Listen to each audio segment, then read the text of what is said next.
wa khaffyathumul malaikah wa dzakarahum fi man indah.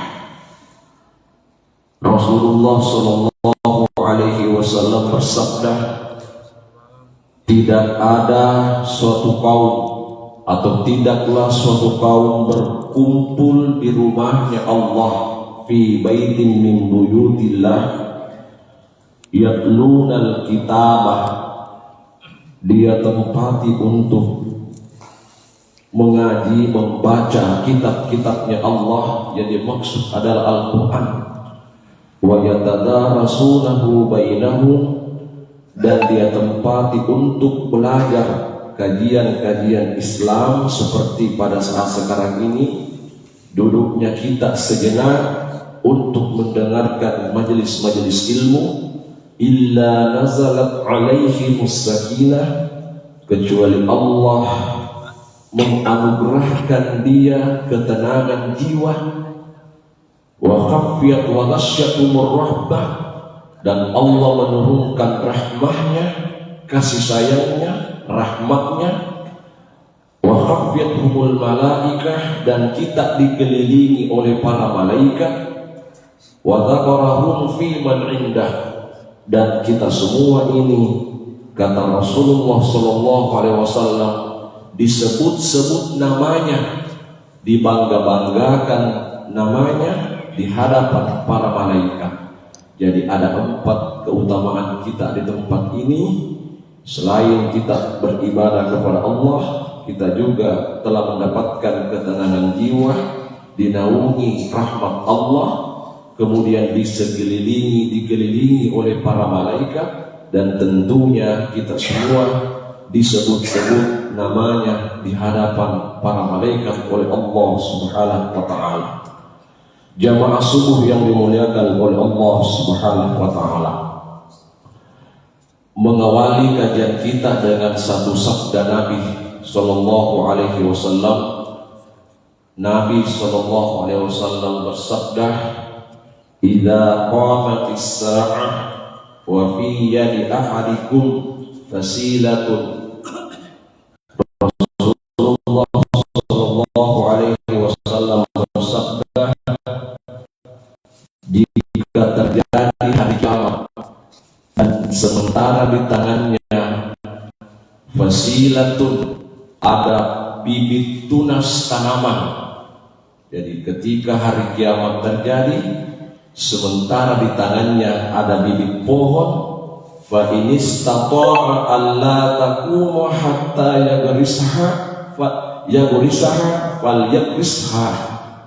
Rasulullah sallallahu alaihi wasallam bersabda, fa inistata'a, jika mampu menanam, alla taquma hatta yagrisaha falyagrisha, maka tanamlah jika mampu untuk menanam. Hadis ini dipahami oleh ulama-ulama hadis bahwa betapa pentingnya kita melestarikan lingkungan dengan istilah green lifestyle. Jadi sekarang ada istilah green lifestyle, gaya hidup ramah lingkungan. Nah, jamaah yang dimuliakan oleh Allah Subhanahu wa taala, dalam Al-Qur'an surah Al-Baqarah ayat 30, Allah Subhanahu wa taala berfirman, wa idh qala rabbuka lil malaikati inni ja'ilun fil ardi khalifah qalu ataj'alu fiha man yufsidu fiha wa yasfiku dima' ila akhir ayat. Dan ketika Tuhanmu berkata kepada para malaikat, sesungguhnya aku ini ingin menunjuk seorang khalifah di muka bumi ini. Lalu kemudian apa jawabannya para malaikat? Qalu ataj'alu fiha may yufsidu fiha wa yasfiku dima'. Banyak yang keliru memahami konteks ayat ini. Sering disampaikan oleh mubalik kita sebagian, ini adalah bentuk protesnya, kritiknya malaikat kepada Tuhan. Mudah-mudahan kita tidak memahami seperti itu konteks ayat ini. Malaikat protes kepada Allah katanya, padahal ini hanyalah bentuk klarifikasi. Malaikat kepada Allah Subhanahu wa taala ingin mengetahui hakikat keberadaan Nabiullah Adam alaihi salam, bahwa ya Allah, bukankah makhluk yang Engkau ciptakan itu akan saling menumpahkan darah dan merusak di muka bumi ini? Ini adalah bentuk klarifikasi malaikat kepada Allah Subhanahu wa taala, bahwa ya Allah, bukankah makhluk yang Engkau ciptakan itu pekerjaannya, perilakunya saling membunuh saja dan merusak apa-apa yang ada di muka bumi ini. Wa nahnu nusabbihu bihamdika wa nuqaddisu lak inni a'lamu ma la ta'lamun. Lalu malaikat berkata, bukankah kami ini adalah makhluk yang selalu bertasbih, selalu memuji Engkau ya Allah, wa nuqaddisu lak, dan taat, mentaati, beribadah, menyembah kepadamu. Inni a'lamu ma la ta'lamun. Allah menjawab, sesungguhnya aku lebih mengetahui apa yang kamu tidak ketahui.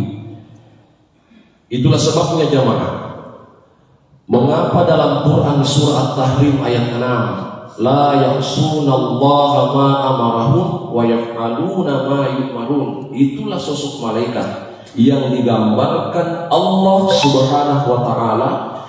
La ya'sunallaha ma amarahum, malaikat itu tidak pernah membangkang di hadapan Allah, tidak pernah melanggar perintah Allah. Itu malaikat tidak pernah. Jadi lamnya itu menunjukkan lamun nafi, menunjukkan tidak pernah melakukan kesalahan sedikit pun. Wa yaf'aluna ma yu'marun, dan itu sosok malaikat yang Allah ciptakan. Itu sosok malaikat yang tadi mengklarifikasi penciptaan Adam. Wa yaf'aluna ma yu'marun, dia melakukan apa-apa yang diperintahkan Allah Subhanahu wa taala. Nah, jamaah yang dimuliakan oleh Allah Subhanahu wa taala, menarik ayat Quran surah Al-Baqarah ayat 30 yang tadi saya sampaikan, kata inni ja'ilun fil ardi khalifah, sesungguhnya aku ingin menjadikan di muka bumi ini khalifah. Kalau kita membuka literatur referensi tafsir, maka kita akan menemukan khalifah itu adalah pemimpin.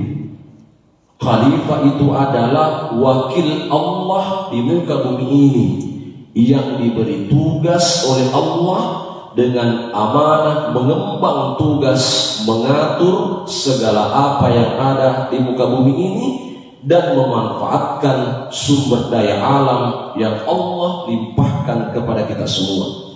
Tetapi apa yang terjadi jamaah yang dimuliakan oleh Allah Subhanahu wa taala, banyak ayat-ayat Al-Quran yang menunjukkan betapa perilaku manusia melakukan kerusakan di muka bumi ini.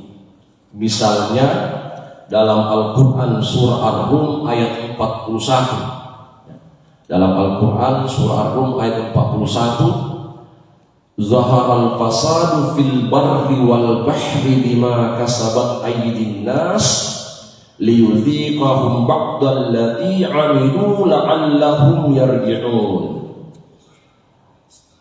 Termasuk juga pada ayat-ayat yang lain, misalnya dalam surah Al-A'raf ayat 56. Namun kita lihat dulu pada konteks ayat surah Ar-Rum ayat 41. Zaharal fasadu fil barri wal bahri bima kasabat aydin nas. Allah jelas-jelas menginformasikan kepada kita tentang nampak kerusakan di muka bumi ini, nampak kerusakan di muka bumi ini baik di daratan maupun di lautan, fil barri wal bahri bima kasabat aydin nas, itu disebabkan oleh tangan-tangan jahil dari manusia, liyudhiqahum ba'dal ladzi 'amilu la'allahum yarji'un. Coba lihat pada lap-lapnya, liyudhiqahum, ya.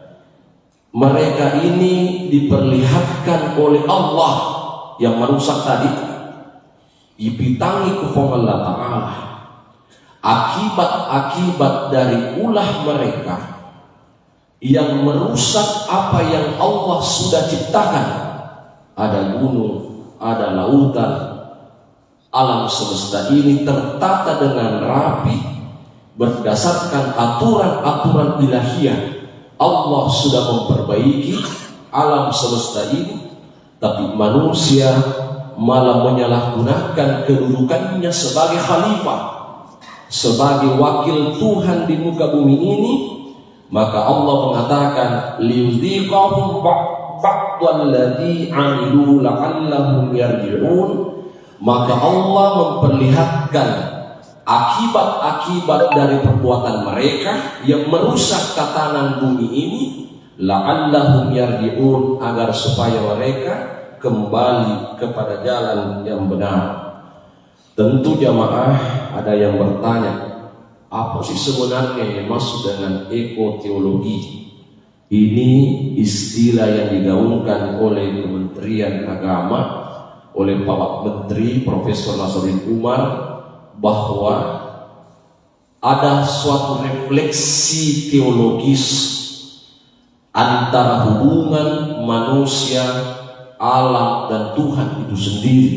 Kan dalam Al-Quran disebutkan, duribat alaihimul dhillatu aynama thuqifu illa bihablin minallahi wa hablin minan nas. Hanya dua yang disebutkan Allah dalam Al-Quran, bahwa kalian itu hina, kalian itu rendah, manusia itu hina. Dimanapun mereka berada, manusia hina, kecuali kata Allah, illa bihablin minallahi wa hablin minan nas, kecuali mereka yang menghubungkan hubungannya, menyambungkan hubungannya kepada Allah dan menyambungkan hubungannya kepada sesama manusia.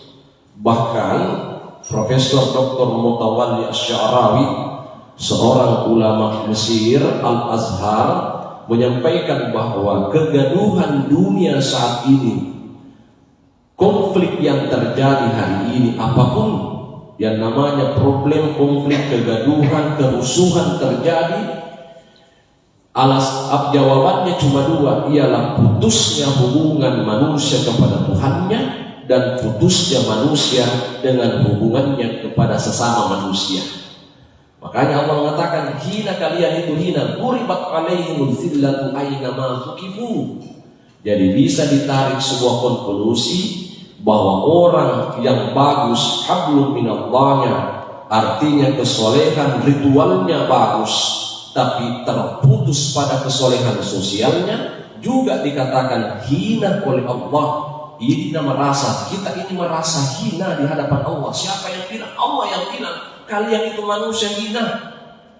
Duribat alaihimul dhillatu. Ada orang sebaliknya, bagus hubungannya kepada sesama manusia, loyalitasnya, dermawan, tapi diksina sempajang, diksina puasa, hubungannya kepada Allah itu putus, jarang mengunjungi Al-Quran, jarang dia melakukan zikrullah, jarang melakukan tafakkur kepada Allah, maka hina juga. Maka ada keseimbangan antara hablum minallah dan hablum minan nas, ditambah lagi satu, hablum minal alam. Kalau dalam konteks maqasidus syariat, tujuan diciptakannya diciptakannya syariah, hukum-hukum agama, kan ada 5 yang sering kita dengar, sering kita baca. Pertama adalah hizbun nafs, menjaga diri, hizbul akal, menjaga akal, kemudian apa lagi, hizbuddin, menjaga agama, hizbul mal, menjaga harta, hizbun nasab, menjaga keturunan. Ini 5 sudah diatur dalam ajaran agama Islam, bahwa menjaga akal kita agar supaya bagaimana kita selalu memikirkan apa yang Allah ciptakan, kemahakuasaan Allah Subhanahu wa taala. Makanya jemaah, dalam Al-Qur'an, kalau saya tidak salah surah Al-A'raf 179, walaqad zara'na li jahannama katsiran minal jinni wal ins lahum qulubun la yafqahuna biha wa lahum a'yunun la yubsiruna biha wa lahum adhanun la yasma'una biha ulaika kal an'am bal hum adall ulaika humul ghafilun. Dan sungguh kami menjadikan penghuni neraka jahanam itu kebanyakan dari bangsa jin dan manusia. Masya Allah, disebutkan memang bahwa penduduk neraka jahanam minal jinni wal ins, dari bangsa jin dan manusia. Penyebabnya apa? Lahum qulubun la yafqahuna biha, mereka itu punya hati, punya qalbu, tapi tidak menggunakan hatinya untuk memahami ayat-ayatnya Allah Subhanahu wa taala. Mereka punya mata, walahum a'yunun la yubsiruna biha, mereka punya mata, pandangan, nita pakitalino, kemahakuasaan Allah. Semua ini menjadi ayat-ayat kauniyahnya Allah, tetapi mereka tidak mempergunakan pandangannya untuk menundukkan hatinya taat kepada perintah Allah. Walahum yas'adanu la yasma'una biha, mereka punya telinga tapi mereka tidak mempergunakan pendengarannya untuk mendengarkan ayat-ayatnya Allah Subhanahu wa taala.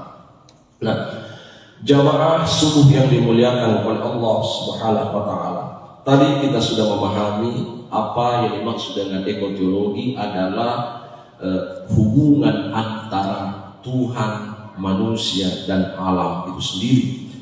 Mari kita lihat, bumi saat ini menangis. Saya membaca satu tulisan artikel, bumi saat ini menangis.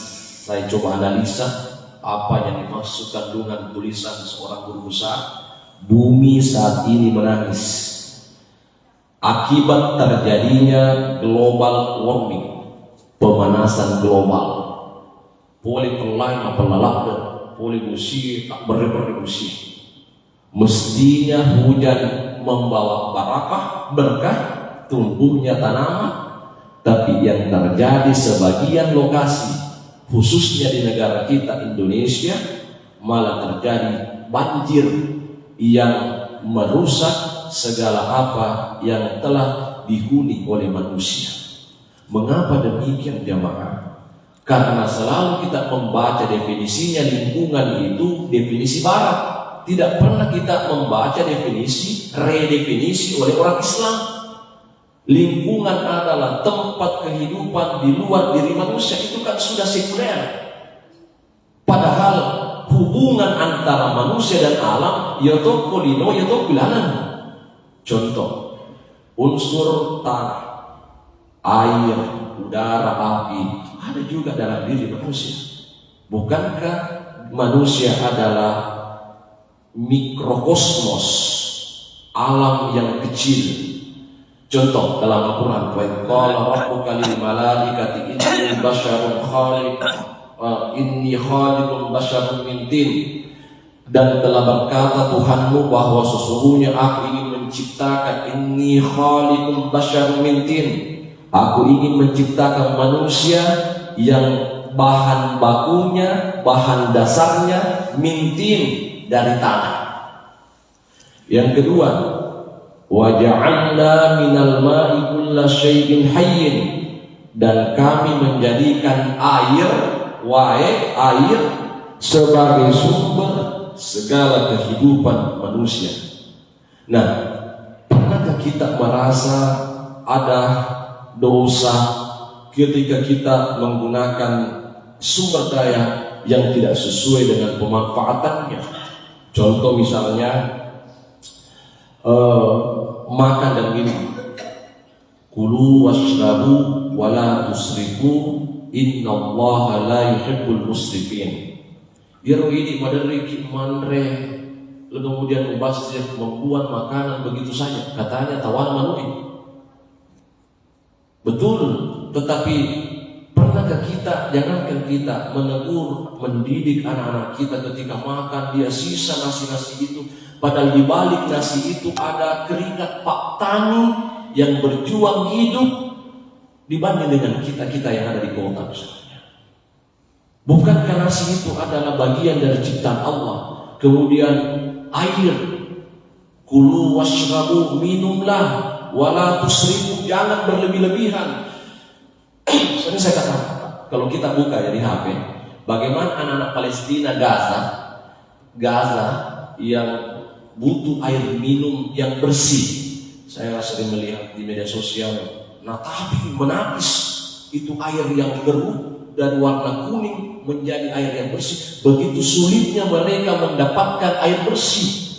Sementara kita kadangkala beli air aqua baru setengah dua, bukan lagi di tempat sampah tapi di tempat umum. Limbah plastik, limbah yang susah terurai.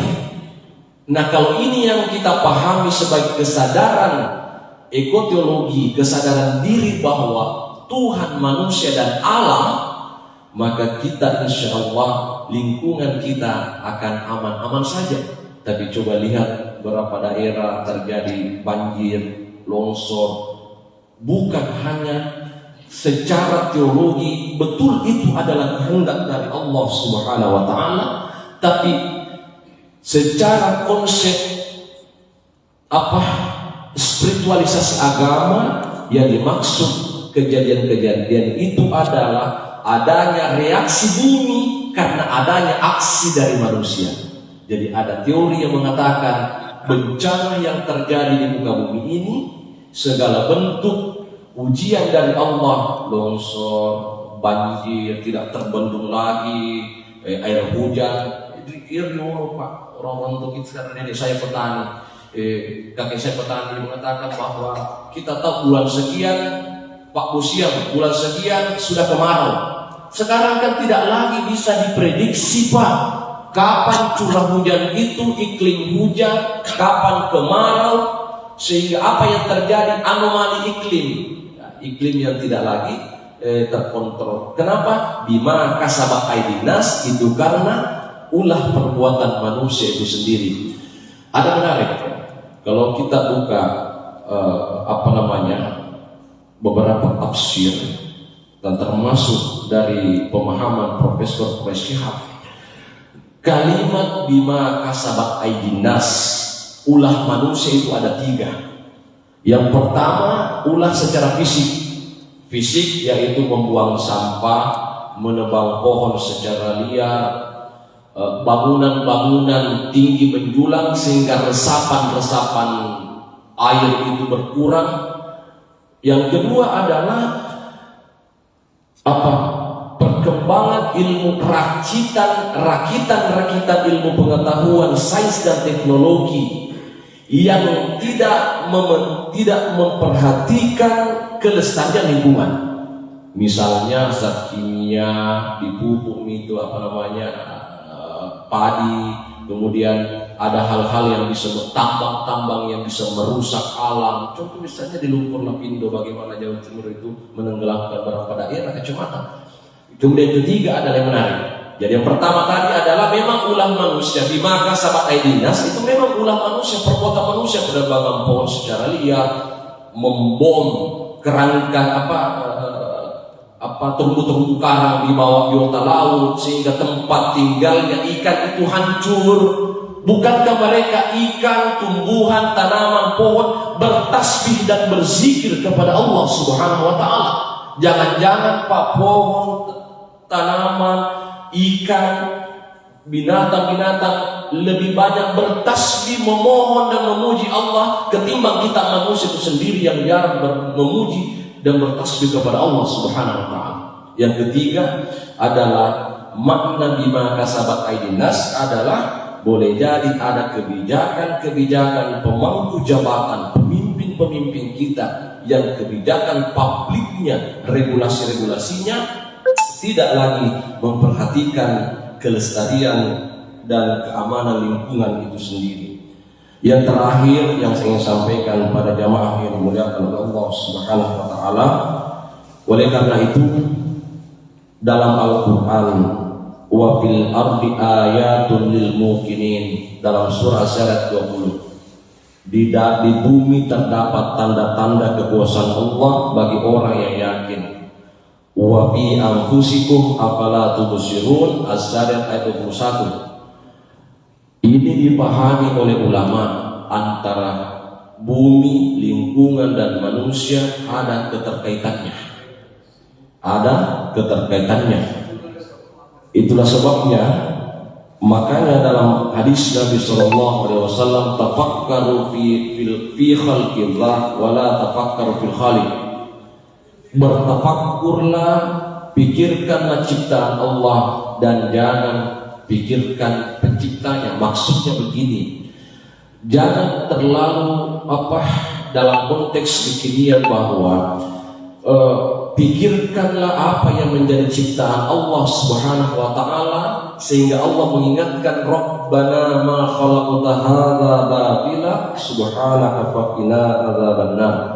Maha suci Allah, tidak ada yang engkau ciptakan ya Allah yang sia-sia, semua punya manfaat. Oleh karena itu, kepada seluruh jamaah yang dimuliakan Allah Subhanahu wa taala, mari kita semua menghadirkan kesadaran diri, memahami lingkungan, agar supaya kita ini menjadi hamba yang betul-betul taat kepada Allah Subhanahu wa taala, dengan mengelola sumber daya alam ini dengan betul-betul sesuai dengan tuntunan ajaran agama Islam. Sebab mengapa? Jangan sampai kita ini akan menjadi perusak di muka bumi ini, yang telah disebutkan oleh Allah Subhanahu wa taala bahwa manusialah yang banyak bertingkah. Manusia itu adalah makhluk yang merusak dan saling membunuh. Dan itulah bentuk klarifikasinya malaikat, mengatakan, bukankah makhluk yang engkau ciptakan sebagai khalifah, sebagai pemimpin, sebagai wakil Allah di muka bumi ini, tugasnya cuma merusak dan saling membunuh. Sebagai kesimpulan yang saya ingin sampaikan kepada jamaah yang dimuliakan Allah Subhanahu wa taala, ada satu kesimpulan yang saya sampaikan, bahwa mari kita semua betul-betul menyadari bahwa mengurangi penggunaan limbah plastik, ya, dengan melalui kesempatan ini mari kita sadar bahwa perintah untuk kebersihan itu banyak hadis-hadis Nabi, at-tahuru syatrul iman, kebersihan sebagian daripada iman. Coba Bapak kalau lewat misalnya ke Makassar, lewat di Baru itu, di Malusitas, di kampung saya, di Palangro, saya kadang miris bahwa ada sampah-sampah yang berserakan di pinggir-pinggir jalan. Pemerintah sudah sampaikan, umumkan bahwa jangan buang sampah di pinggir jalan, tidak elok dilihat. Kalau datang banjir maka itu akan mengalir, sehingga kalau datang hujan akan mengalami banjir. Tapi manusia tidak mau mengindahkan itu. Manusia tidak mau mendengar, manusia tidak menyadari sebenarnya bahwa kita ini adalah perusak lingkungan, padahal harusnya pemelihara lingkungan. Kita ini bukan pemilik bumi, Pak. Kita ini hanya penikmat, kita hanya pengelola bumi. Kemudian yang kedua adalah bagaimana menanam pohon, ya, sebagai penghijauan green. Minimal misalnya di rumah-rumah kita, ibu-ibu mungkin ada tanaman bunganya. Karena kenapa? Saya masih ingat ada penjelasan seorang guru besar di UIN Alauddin, namanya Profesor Dr. Insinyur Mir Abdussalam,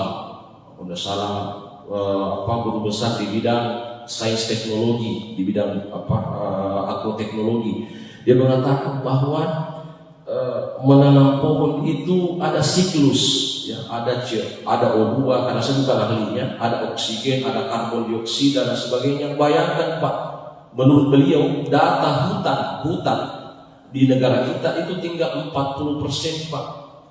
Sudah di 60% hutan kita sudah terbabat habis. Kira-kira kalau 100 tahun akan datang, misalnya tinggal 10% hutan kita di negara kita, bagaimana ada siklus antara karbon dioksida, oksigen, bagaimana misalnya dengan alam-alam ini. Sekira itu yang saya sampaikan kepada jamaah, mudah-mudahan kita semua bertafakur, ya, bertafakur, kemudian mentadaburi, kemudian bertasyakur, ya. Itu mungkin kata kuncinya kepada saya. Mari kita banyak bertafakur kepada Allah. Wa yatafakkaruna fi khalqis samawati wal ardh. Mari kita banyak bertafakur, merenungi apa-apa yang menjadi ciptaan Allah, kemudian mentadaburi apa-apa yang menjadi ayat-ayatnya Allah. Kita baca Quran, kita lihat terjemahannya, kemudian kita mendalami, menelaah, memahami, mentadaburi, kemudian mensyukuri apa yang menjadi nikmat Allah Subhanahu wa taala. Sekian demikian, sekian, nasrun minallahi wa fathun qarib wa basyiril mu'minin. Assalamualaikum warahmatullahi wabarakatuh.